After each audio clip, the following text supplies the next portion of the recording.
Sungguh buruk apa yang Anda tudingkan kepada para pendakwah sunnah, bahwa mereka ingin memecah belah barisan umat Islam. Dengan menerangkan apa adanya yang mereka ketahui dari sunnah Nabi. Ini yang sunnah Nabi, ini yang dikerjakan Nabi. Jangan melakukan hal yang lain selain itu. Hanya karena ada yang tidak setuju, lalu Anda katakan Anda memecah belah umat. Kita ingin yang tidak sesuai dengan Nabi, sunnah Nabi itu kembali kepada sunnah Nabi, agar mereka bisa mengambil air dari telaga Nabi Muhammad sallallahu alaihi wasallam. Kita tidak menjamin kita sampai ke telaga itu dan bisa meminumnya, namun kita berusaha. Dan semoga Allah memberikan hidayah, semoga Allah memberikan taufiknya. Dan setelah kita berusaha untuk diri kita, ingin mengajak saudara kita, saudari kita sebanyak-banyaknya untuk bisa kembali kepada sunnah itu, karena ini perintah Nabi dalam hadis yang telah dibacakan oleh Ustadz kita tadi. Fa'alaikum bisunnati, pegang teguh sunnahku. Ketika kalian berpecah belah, ketika banyak pendapat, ketika banyak pandangan, sudut pandang, cari yang mana yang sunnah, pegang teguh dengan sunnah itu.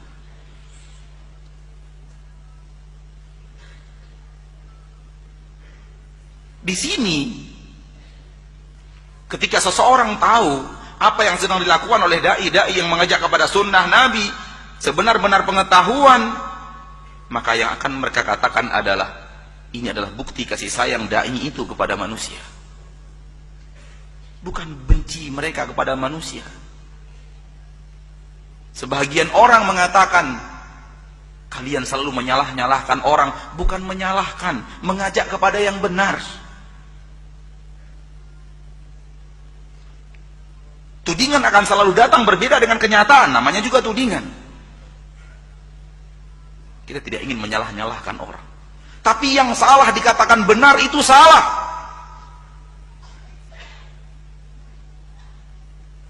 Seorang komandan, pimpinan, karyawannya salah lalu dibenarkan, kesalahan pimpinan itu sendiri. Yang salah harusnya dibenarkan supaya benar.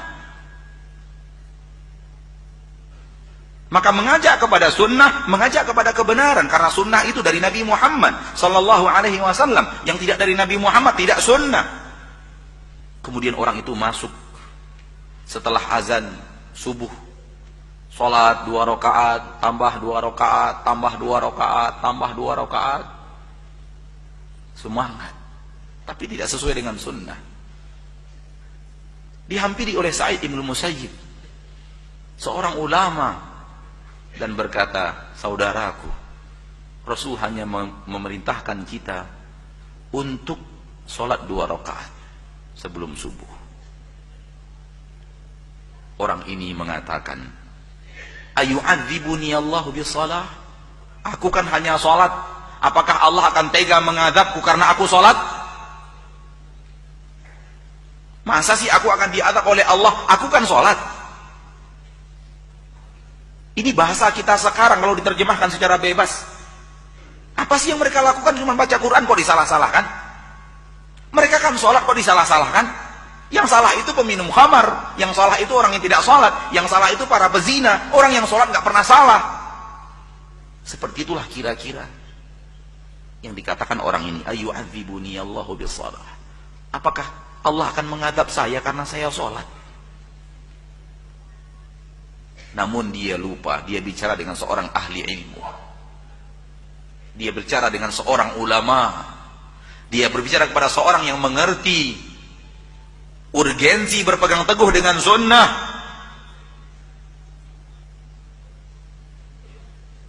Kata Imam Sa'id bin Musayyib menjawab, innallaha la yu'adzibuka bisalah. Allah tidak akan adab engkau karena engkau salat. Walakin yu'adzibuka bimukhalafati sunnah. Akan Allah adab kamu karena kamu menyelisihi sunnah. Ini jawaban ahli ilmu.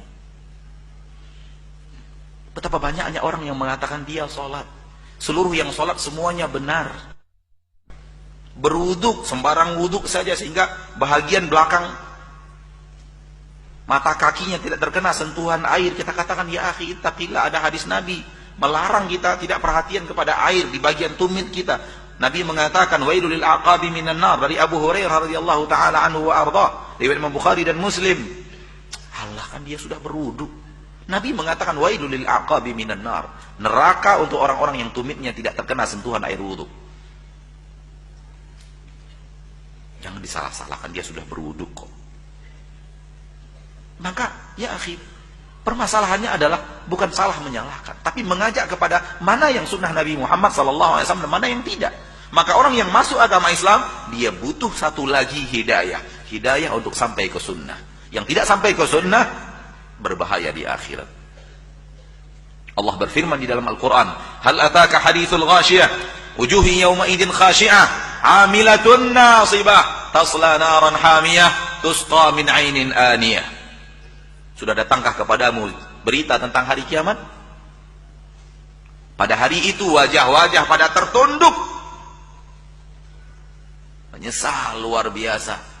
Kenapa? Amilatun nasibah. Dia sudah banyak beramal, dia sudah banyak berjibaku. Bukan orang yang tidak beramal, tapi rajin beramal, rajin bekerja keras dalam amal. Namun tasla naran hamiyah, tetap masuk neraka yang panas. Karena sudah banyak beramal, namun tetap masuk neraka, akhirnya tertunduk, menyesal, penyesalan yang tiada tara. Kata para ulama dalam ayat ini, karena amalan mereka tidak sesuai dengan sunnah Nabi Muhammad sallallahu alaihi wasallam, akhirnya tidak diterima. Tidak diterima. Dan itu dari sekarang Nabi, dari dunia Nabi sudah wanti-wanti, sudah ingatkan dari Nabi hidup. Yang amalan tidak sesuai dengan sunnahku ditolak oleh Allah. Allah akan tolak amalan yang tidak sesuai dengan sunnahku. Maka kecintaan kita kepada saudara kita, kecintaan kita kepada saudari kita, ketika kita melihat ada amalan yang tidak sesuai dengan sunnah, kita arahkan kepada sunnah agar diterima Allah. Apakah ini namanya kebencian atau kasih sayang? Silakan jawab. Apakah ini namanya memecah belah atau ingin mengajak umat kepada jalan Nabi yang satu, yang lurus? Silakan jawab.